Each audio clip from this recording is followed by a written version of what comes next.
பொன்னேரி அருகே சிலிண்டர் வெடித்த விபத்தில் 4 பேர் காயமடைந்த நிலையில் மருத்துவமனையில் சிகிச்சை பெற்று வருகின்றனர். திருவள்ளூர் அருகே உப்பரபாளையம் பகுதியைச் சேர்ந்தவர் கூலி தொழிலாளி மணி தேவி தம்பதியினர். கணவன் மனைவி இருவர் தனியாக வசித்து வரும் நிலையில் இன்று காலை வழக்கம் போல் தேவி சமையல் பணிகளை மேற்கொண்டு வந்துள்ளார். எதிர்பாராத விதமாக சிலிண்டரில் இருந்து எரிவாயு கசிந்து திடீரென சிலிண்டர் வெடித்து விபத்து ஏற்பட்டது.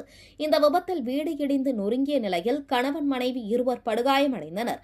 பொதுமக்கள் உடனடியாக அவர்களை மீட்டு 108 ஆம்புலன்ஸ் உதவியுடன் பொன்னேரி அரசு மருத்துவமனைக்கு சிகிச்சைக்காக அனுப்பி வைத்தனர்.